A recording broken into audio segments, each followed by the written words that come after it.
بسم اللہ الرحمن الرحیم. آپ دیکھ رہے ہیں تحلیل سیاسی اور میں ہوں سید دانیال. آج خطے کی تازہ ترین صورتحال پر ہمارے ساتھ گفتگو کے لیے حوزہ علمیہ کم کے معروف اور سینئر تبصرہ نگار موجود ہیں آغا ساجد توری. السلام علیکم ورحمۃ اللہ. وعلیکم السلام ورحمۃ اللہ. کیا حال ہے قبلہ؟ ٹھیک ہیں؟ شکر اس الحمدللہ. وقت جو خطے کی سچویشن چل رہی ہے، امریکہ اور اسرائیل نے مل کر جو ایران کے خلاف جارحیت برپا کر رکھی ہے، اس کے نتیجے میں جنگ جو ہے وہ تقریباً دو اشرے یعنی اگر ہم دیکھیں تو 20 دن سے زیادہ گزار چکی ہے. اور اس جنگ میں ہم دیکھ رہے ہیں کہ ایران نے بالکل ایک نیا ٹرینڈ متعارف کرایا. بالکل جو دنیا کی جو عسکری دفاعی اسٹریٹجی کی صلاحیتیں ہیں بالکل اس سے ہٹ کر، مثلا ساری دنیا اپنی ایئر فورس پر توجہ دیتی ہے، اپنی نیول کے اوپر توجہ دیتی ہے اور دیگر چیزوں پر، لیکن ایران نے جو ہے وہ میزائلوں کے ذریعے اس جنگ کا پانسا پلٹ دیا ہے. آپ اس نئی اسٹریٹجی کو کس نگاہ سے دیکھتے ہیں؟ جی، آپ کا سوال بہت اہمیت والا بھی ہے اور انسان تعجب بھی اور حیران بھی ہوتا ہے کہ جب بھی کوئی ملک جب اس کے دفاعی سسٹم دیکھتے ہیں تو اس کا زیادہ انحصار فضائی حملوں پہ ہوتے ہیں. جی، ان کی نیوی جو اس کا ایئر فورس ہے وہ اس پہ زیادہ وہ خرچ بھی کرتے ہیں، اس پہ زیادہ اہمیت بھی ہوتے ہیں. مقابلہ ہوتا ہے ملکوں کے درمیان کہ اس نے F-15 بنایا، F-16 بنایا، F-35 بنایا. اس میں جی اس میں ایران کیوں نہیں آیا اس کی طرف؟ مثلا یہ جہاز بنانے میں پائلٹوں کو ٹریننگ دینا، اس کو نیوی بنانا، یہ کیوں نہیں آیا اس کی طرف؟ یہ ایک وجہ ہے. اصل وجہ یہ ہے کہ جب دنیا جس فیلڈ میں جب اس کے مقابلہ ہوتے ہیں، دوڑ ہوتی ہے، اور اس کے درمیان اس میں جو پہلا آ جاتا ہے وہ سب سے آگے نکل جاتا ہے. ایران جب انقلاب کامیاب ہو گیا، یہ انقلاب ابھی جو جہاز چل رہے تھے وہ 50 سال یہ جنگی جہاز اس سے پہلے شروع ہوئی تھی. اگر یہ ایران اس میدان میں آ جاتے تو دنیا 50 سال اس فیلڈ میں کام کر چکے ہوتے. ایران تازہ ادھر سے شروع کر دیتے، کیونکہ جو پہلے جہاز تھے انقلاب سے پہلے وہ تو سارا امریکہ ان سے لے لیتے. جب ان سے لے لیتے تو ان کے جو آپ کے دیتے ہیں وہ ان کی کام کے نہیں ہوتے. بالکل ایسے آپ ان سے یعنی آپ کہہ رہے ہیں جو بھی ٹیکنالوجی تو دشمن کی ہونی تھی. جی، دشمن کی تو ٹیکنالوجی جو آپ کو نہیں دے گا، وہ ٹیکنالوجی جو وہ خود استعمال کرے. مثلا F-35 کسی کو نہیں دے رہے، B-2 کسی کو نہیں دے رہے ابھی جو زیادہ وہ ہے. تو ایران نے ایک ایسا راستہ اختیار کرنا تھا کہ ہم بجائے اس کے کہ جب دشمن اس میں سب سے زیادہ آگے ہیں ہم اس کے پیچھے دوڑ لگائے تو یہ تو مقابلہ نہیں کر سکتے. ہاں، اس سے بہتر ہے کہ ہم اس کے پیچھے جائیں. اس کے ابھی سامنے سے آج کل جو جنریشن چلتا ہے یہ جہازوں کا، امریکہ 5ویں جنریشن پہ پہنچ. جی، جو ایرانی کہتے ہیں نسل پانچوں. جی، ایران اگر اس فیلڈ پہ آ جاتے ابھی اگر زیادہ سے زیادہ کوشش کرتے یہ ابھی 3rd جنریشن پہ پہنچ جائے، یعنی نسل سیوں پہ پہنچ جائے. ابھی تو مقابلہ نہیں ہوا، وہ ہے 5 پہ، اب ہے 3 پہ. تو یہاں پہ یہ انہوں نے سوچا کہ ہم ایک ایسا راستہ اختیار کر لیں کہ بجائے اس کی کہ وہ دشمن آگے بڑھ جائے ہم اس کے پیچھے جائیں تو یہ مقابلہ نہیں کر سکتے. ہمیں ایک ایسا راستہ اپنانا چاہیے کہ ہم دشمن کے مقابلے میں آ جائیں، جو بھی راستہ ہو اس کے مقابلے میں آ جائے.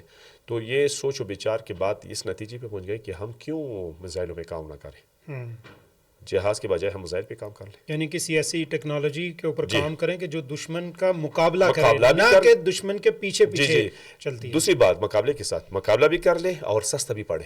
ہاں جی جی، بجٹ کا خرچ بھی کم ہو. ابھی شاہد جو ڈرون انہوں نے بنایا، کیونکہ پہلے ڈرون جو متعارف کرایا تو ایران نے کرایا تھا متعارف، تو شاہد کا جو ڈرون ہے اور یہ جو وہاں سے F-35 آ جاتے ہیں، ایسے تو نہیں پہنچتے. F-35 کے لیے آپ نے ایک پائلٹ کو بھی رکھنا ہے، اس کو تنہا بھی دینا ہے اور اس پہ خرچے بھی اٹھانے ہیں، جہاز بھی رکھنا ہے. اس جہاز کو آئل دینے کے لیے، ریفیو کے لیے ایک اور جہاز بھی رکھنا ہے جو ان جہاز سے کئی گنا زیادہ مہنگا ہو. تو یہ خرچے بھی اس کے حوالے سے زیادہ ہے اور رسک بھی زیادہ ہے. اب یہ دیکھو، ایران نے جو جہاز مارا تو عراق پہ گر گیا، یا سعودی عرب کے جو ایئرپورٹ پہ ان کے جو کھڑے ہوئے تھے اس کو مارا. پتہ ہے اس کا اندازہ جب جو اس کا تخمینہ لگاتے ہیں وہ ایک جہاز ایران کے 2100 ڈرون کے برابر ہے قیمت. ابھی اندازہ لگائے شاہد ڈرون کے جو قیمت ہے وہ 2100 اور یہ ایک جہاز. دوسری بات، جب جنگ میں ایک نیا چیز جب متعارف کی جاتا ہے تو کوئی نیا جہاز آ جاتا ہے، جس طرح ہندوستان کا جو ریفل کا وہ کہانی چل رہی ہے نا، ریفل والا وہ کہانی جو چلتی ہے ہندوستان کی، تو ساری دنیا میں وہ ابھی بستی ہو رہی ہے. فرانس بھی کہتے ہیں کہ آپ کی وجہ سے تو ہماری کمپنی بھی بیٹھ گئی. ظاہر ہے کوئی خریدے گا تو. ابھی میزائل کتنے روکتے ہیں؟ اسرائیل روک جاتے ہیں. کوئی اثر نہیں دکھاتے. مثلا وہاں پہ کہتے ہیں نہیں یہ جو ہم نے میزائل مارا تھا یہ 25 سال پہلے 20 سال والے میزائل آپ روک دیتے, لیکن ابھی میزائل پہ نسل آ رہے ہیں, جی جنریشن اس کی اپگریڈ ہو رہی ہے. یا اس ہوتے ہیں تہران میں قدم کے نام سے ہوتے ہیں, خرم شہر کے نام سے ہوتے ہیں, سجید کے نام سے ہوتے ہیں, آخر زمان کے نام سے ہوتے ہیں, ذوالفقار کے نام سے ہوتے ہیں. آپ کس کو روکتے ہیں؟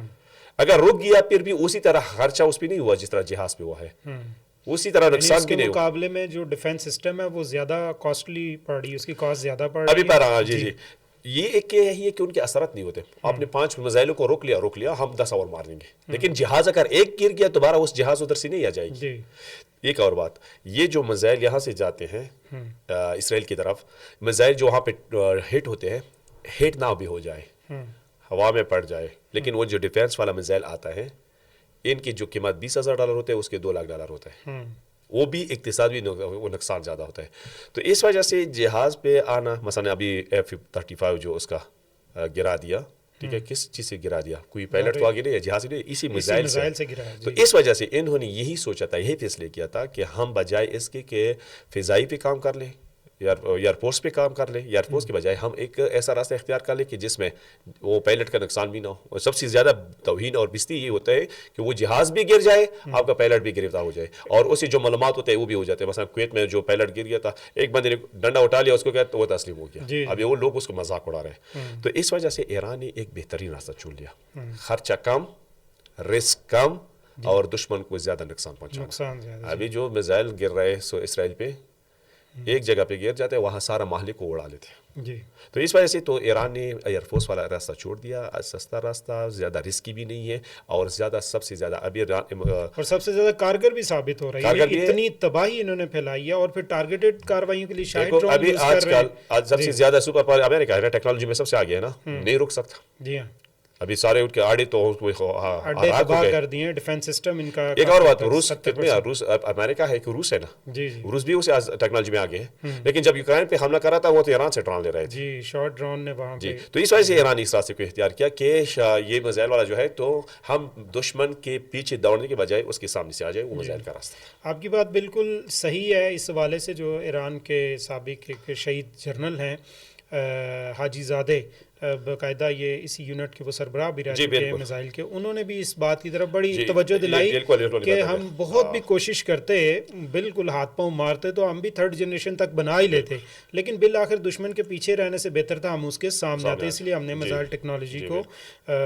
پکڑا اور اس میں ترقی کی. اب سوال یہ پیدا ہوتا ہے جب بھی ہم میڈیا کو دیکھتے ہیں, سارا کچھ دیکھتے ہیں, حالات حاضرہ جانتے ہیں, ارد گرد دیکھتے ہیں, پھر موسم کو ہم دیکھتے ہیں, اور موسم سے بڑھ کر سب سے بڑی بات کہ ایران میں جب یہ جاریت ہوئی, جنگ مسلط کی گئی, تو رمضان المبارک کا مہینہ تھا. اب یہ رمضان المبارک کا مہینہ ہے, پھر کچھ تقریباً 2-2.5 مہینے کے بعد جو ہے وہ محرم شروع ہو جائے گا. محرم سے پہلے عید غدیر آئے گی, پھر اس کے بعد اربعین ہے. کیا انہوں نے جنگ شروع کرنے کا جو زمان ہے, یہ جو ٹائم ہے, وہ غلط وقت نہیں چوز کیا دشمن نے؟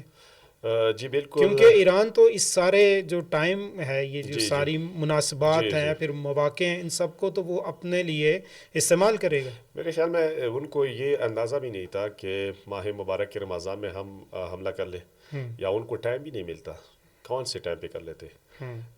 یہ ہمارا جو مکتب ہے, یہ دین اسلام جو ہے, جو ہمارا دین ہے, خدا متعال نے سارے سال کے لیے ہمارے ایسے مناسبات بنائے ہیں کہ ہمیں دعوت کر رہے ہیں دین کی طرف, ہم خدا کی طرف, دین کی طرف نزدیک ہو رہے ہیں. اور اس میں ماہ مبارک رمضان, ماہ مبارک رمضان میں جنہوں نے انتخاب کیا ہے, تو اس وقت لوگوں کی زیادہ رجحان دین کی طرف ہوتی ہے. بالکل, لوگ دینوں کی طرف آ جاتے ہیں. لوگوں کے جو زیادہ وہ بھی ہوں تو پھر بھی اس کو یاد آ جاتی ہے. حتیٰ جو سارا سال جو دین سے دور رہتے ہیں وہ بھی وہ نماز پڑھنا شروع کر دیتے ہیں, قرآن کی تلاوت شروع کر دیتے ہیں. تو اس وجہ سے تو انہوں نے کہا کہ ابھی جب جو لوگ مسجد میں نہیں آتے تھے وہ مسجد بھی آ گئے تھے. تو یہ دشمن خدا کی طرف سے یہ ایک رحم ہوتے ہے, ایک لطف ہوتی ہے.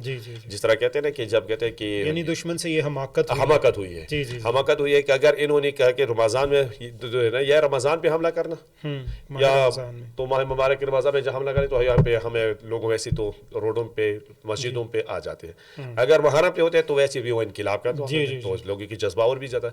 اربعین میں بھی نہیں کر سکتے. تو اس وجہ سے ماہ رمضان میں جو انہوں نے انتخاب کیا ہے لوگ آمادہ ہے دین کے لیے, جہاد کے لیے, جان دینے کے لیے. یعنی یہ جو ایرانی کہتے ہیں, خصوصاً رہبر معظم بھی شہید سید علی خامنئی اکثر اپنے بیانات میں کہتے تھے کہ ما عاشورائی ہستیم, یعنی کہ انہوں نے عملاً اپنے عمل سے یہ ثابت کیا کہ ہم عاشورائی ہیں, اس لیے ہمارے لیے کوئی مسئلہ نہیں ہے کہ آپ ابھی دیکھ رہے ہیں نا کہ حملہ کریں, ہم تیار ہیں. جو دیکھ رہے ہیں نا کہ ماہ رمضان انہوں نے جب یہ بات کرنی تھی ٹرمپ احمق نے کہ یہ جو لوگ آ رہے ہیں میدانوں پہ, یہ روڈوں پہ, یہ ہوش مصنوعی کا ہے, یہ آئی والی ہے, کہہ رہے یہ ایسے ہی بنے, یہ کیوں کہہ رہے ہیں؟ ان کو یہ اندازہ نہیں تھا کہ ماہ مبارک کے رمضان میں ایک ایسا رہبر کو شہید کرنے کا اس کا کیا اثرات ہوتا ہے, اس کا ریئیکشن کیا ہوتا ہے, اس کا ریئیکشن ہی ہوتا ہے.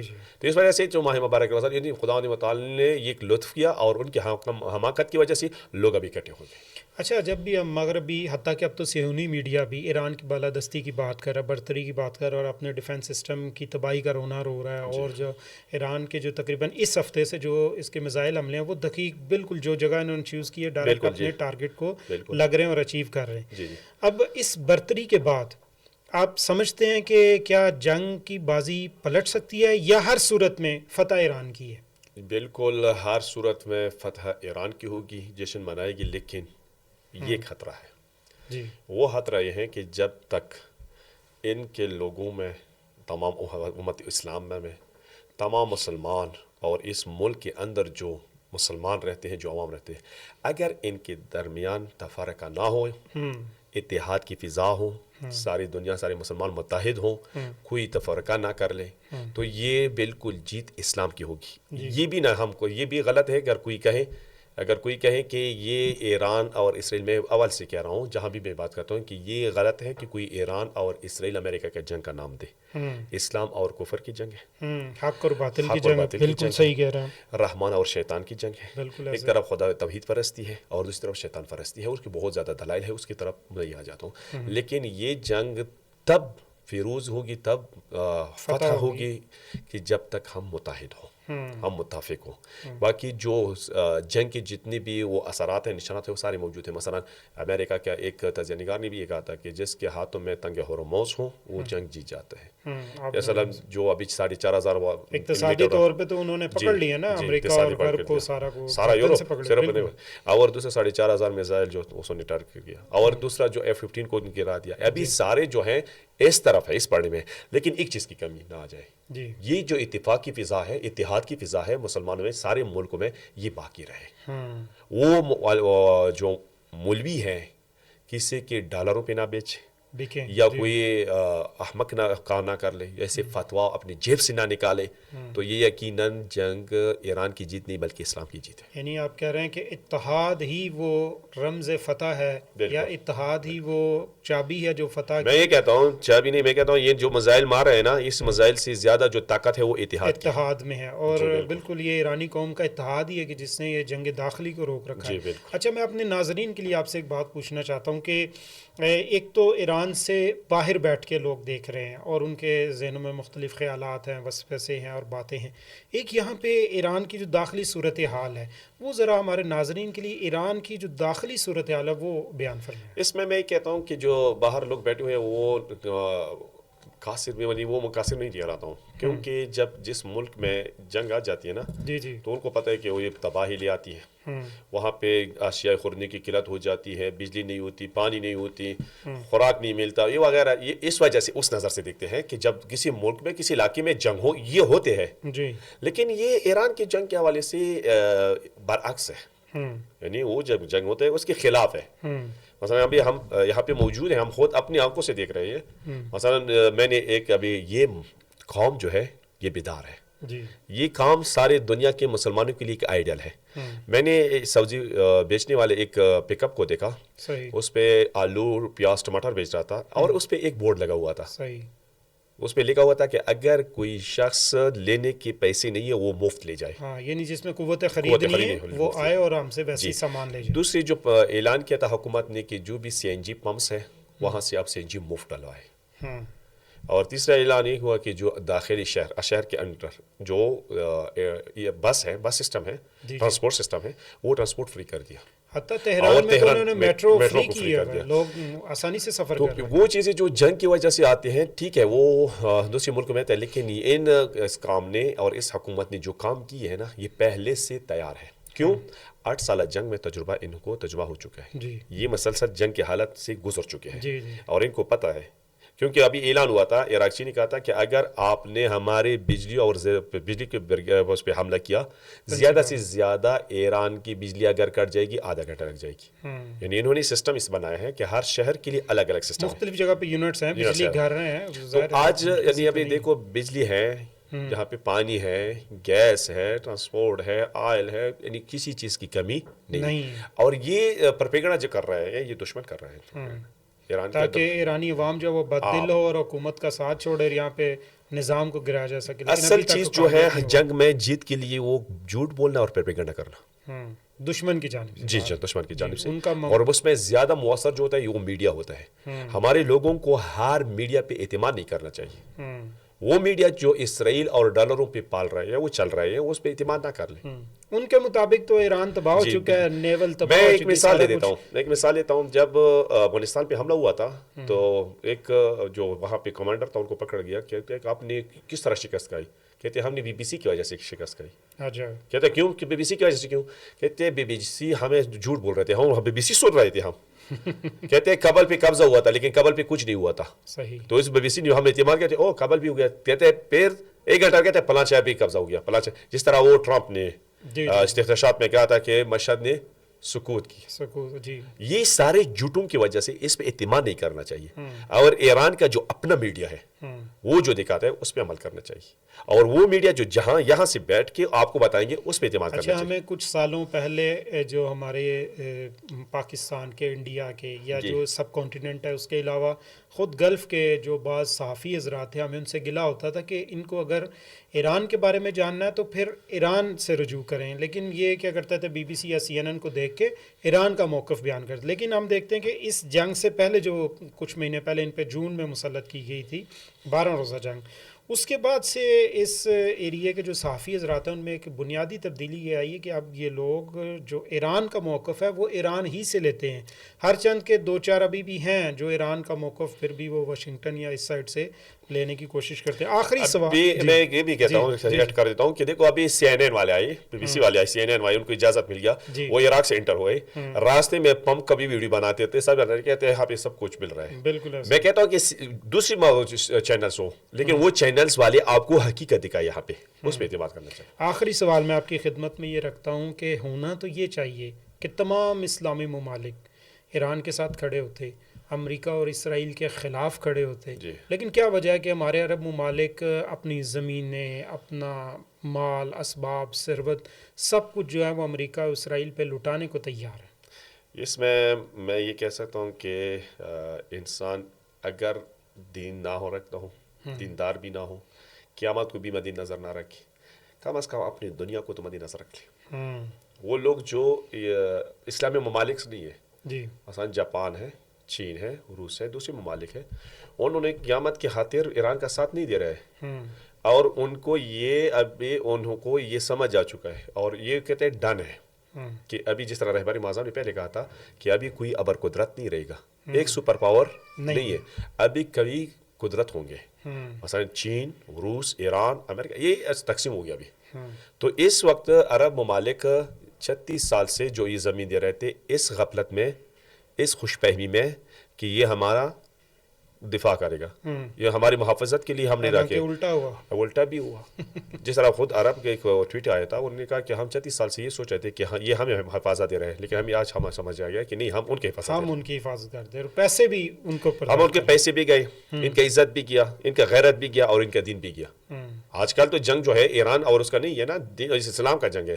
میں کہتا ہوں کہ ایران چھوڑ دے، جو بھی اس کفر اور اس شیطان فرست اور اس شیطانی بزرگ امریکہ کے مقابلے میں کھڑے ہوتے ہیں، ہم ان کے ساتھ ہیں. کر لے جو بھی کر لے، اقدام کر لے، ترکیہ کر لے، سعودی عرب کر لے، جو بھی کر لے. اب اسلام ممالک میں ابھی جو زیادہ جو نقصان پہنچا ہے اسلام میں پیغمبر کے زمانے میں، جو سورہ منافقین بھی نازل ہوئی ہے، ان کے بارے میں منافقین کی وجہ سے ہوتے ہیں. بالکل ایسے ہی. یہ لوگوں کے اس کا دین کا نام ہے. یہ دین نہیں ہے کہ آپ بڑے مسجد بناؤ، اور اس کو دسترخوان لگاؤ, کسی کو افطاری کراؤ. دین یہ ہے کہ آج جب دین خطرے میں ہے اس کی خون کی ضرورت ہے, اس کی مدد کریں, اس کی مدد کریں. امام حسین علیہ السلام دین کے بچانے کے لیے قیام کیا اور حج پہ آ گیا. حج میں ہزاروں پہ تعداد طواف کر رہے تھے. امام حسین نے کہا کہ نہیں, اس طواف کو بچانا ہے ابھی, تو امام نے کوچ کیا وہاں سے قیام کیا. لیکن آج بھی اسی طرح ہے. ہم یہ نہیں کہتے کہ ایران جو بھی قوت مثلا اس غزہ کے ساتھ سب سے پہلے حمایت کیسے کی؟ ایران نے کی. کوئی اسلامی ملک نہیں ہے. تو میں یہ کہتا ہوں کہ جو بھی اسلامی ملک آج اس کو ابھی بیدار ہونا ہے. کب بیدار ہوں گے؟ ابھی مثلا خود عربوں کے لیے اس کے لیے بھی امن نہیں ہے امریکہ اسرائیل سے. اگر مجبوریاں ہیں, میں یہ کہتا ہوں شاید کمزور ہوں خوف کی وجہ سے, اس کے تسلط زیادہ ہے. مثلا جس طرح سعودی عرب کا کنگ فیصل تھا, اس طرف کا ذاتی تھا, بٹو تھا, انہوں نے ایک بلاک بنانا تھا. بٹو کو ضیاء کے ہاتھوں پھانسی دلا دیا, اس کو کنگ فیصل کو اپنے بھتیجے نے قتل کیا اور قذافی بچ گیا. قذافی بس آرام سے بیٹھ گیا. لیکن جب وہ بھی تسلیم ہوا ہے, ان کے سامنے معاہدہ کیا, تو اس کے بعد وہ تو بات, لیکن اس ٹائم کی کہتا ہوں. لیکن اگر یہ لوگ آج یہ کہتے ہیں کہ نہیں ہم کمزور ہیں, ہمارے کیا کہ وہ نہیں کر سکتے, ہم کریں, ہم قتل ہو جائیں گے. ابھی تو ایران نے ان پہ ہاتھ ڈالا ہے, کچھ بھی نہ کر لے لیکن مخالفت تو نہ کرے. بالکل ایسے. رہبر اعظم کا ایک جملہ ہے, کہتے ہیں کہ وہ میرے کان میں جو آپ کہہ رہے ہو, مجھے چپ چپ کی جو کہہ رہے ہو کہ جو امریکہ کے خلاف آپ کر رہے ہیں یہ ٹھیک ہے. تو رہبر کا ایک جملہ مجھے یاد ہے, اگر یہ ٹھیک ہے تو پھر آپ چپ رہے. اتنا تو کر سکتے ہیں چپ رہے کہ میں اس کو ختم کر لوں. ہاں, کم از کم اس کا ساتھ تو نہ دیں. جی راستے میں روڑے تو نہ. جس طرح پاکستان نے موقف اختیار کیا تھا نا, کہتے ہیں کہ آپ جو سعودی عرب کے ساتھ ایگریمنٹ ہے, ہمارا ایگریمنٹ سعودی عرب کے مفادات کیا ہے, ہمارا ایگریمنٹ امریکہ کے مفادات کا نہیں ہے. اگر ایران کر سکتے تو اس کو ختم کر لے. بعض ممالک جو ہے وہ ہوشیار ہوتے ہیں, ان کی نہ دین ہے, نہ عقل ہے, نہ ہوش ہے, کچھ بھی نہیں ہے, اور پیسے بھی دے رہے ہیں, سب کچھ دے رہے ہیں. تو اس وجہ سے ان کے درمیان جو ہے وہ ایک ایسا بندہ جو کنگ فیصل جیسا ہو, وہ سب ہوشیار بندہ نہیں ہے ان کی طرح. جی ناظرین, آپ نے آج ہماری گفتگو سنی. گفتگو کے اختتام پر میں آپ سے یہی کہنا چاہوں گا کہ آپ یا آج کے بعد جو بھی, یا اس جنگ کے بعد جو بھی امریکہ کے بلاک میں رہے گا, اس کا وہ پہلے کی طرح نہ اس کو مالی فائدہ حاصل ہو سکے گا, نہ ٹیکنالوجی کے حوالے سے. بہرحال ٹیکنالوجی کے حوالے سے امریکہ کی اپنی ایک پالیسی رہی ہے کہ وہ جدید ٹیکنالوجی اپنے یا اسرائیل کے علاوہ کسی اور کو دیتا بھی نہیں. تو یہ کہنا چاہوں گا کہ عرب ممالک کے مستقبل پر نگاہ رکھیے. دیجیے اجازت سید دانیال کو. اللہ نگہبان.